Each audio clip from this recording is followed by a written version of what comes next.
Je suis journaliste et j'ai travaillé pendant 10 ans à Radio Notre-Dame. À la fin, là, je présentais une émission de 2 heures pour l'Église en Île-de-France en particulier, et puis également à KTO Télévision pour l'émission La vie des diocèses. Étienne travaille aujourd'hui au Centre catholique des communications à Phnom Penh.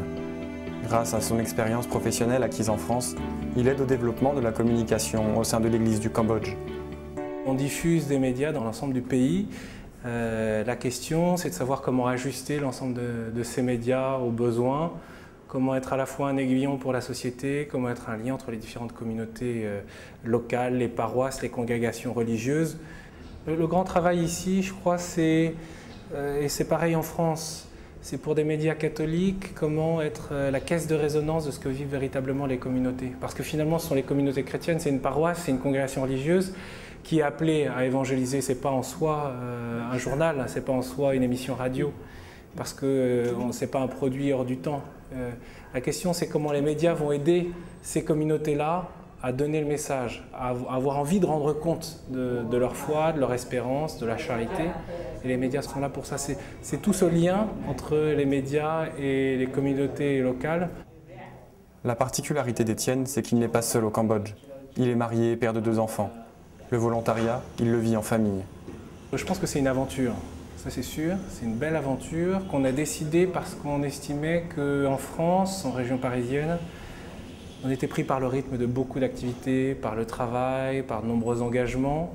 C'est vrai que parfois on commence, on se marie, après il y a les enfants, il y a le boulot, on va plein pot et puis à un moment on se pose la question, mais finalement quels sont tes charismes, quels sont les miens, est-ce qu'on arrive à vraiment les épanouir? Et on s'est dit, tiens, un jour je suis tombé sur un tract aux missions étrangères qui disait pourquoi pas donner 2 ans de votre vie. On s'est dit, tiens, peut-être c'est une bonne occasion pour prendre le temps de mieux se découvrir, un peu comme un autre balancier dans le temps en quelque sorte, plus lent, plus profond. Voilà. Ça c'est vraiment la motivation de notre départ. Étienne et Marion, son épouse, sont les premiers à s'être présentés aux missions étrangères de Paris pour partir en volontariat en famille. C'est évident que c'est une expérience marquante, profonde, déjà parce que justement le côté gratuité du volontariat permet de se focaliser sur la relation, sur la rencontre. Et donc on essaye d'être disponible pour ça, de se rendre disponible pour ça. On ne prenait peut-être pas ce temps-là suffisamment en France. Savoir qu'est-ce qui est précieux dans la vie.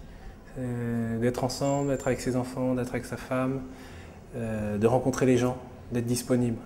Un recentrement sur l'essentiel, c'est ce qu'Étienne et Marion recherchaient. C'est ce qu'ils ont trouvé au Cambodge. Maintenant, leur souhait est que d'autres familles puissent partir à leur tour à l'autre bout du monde pour découvrir la joie du volontariat.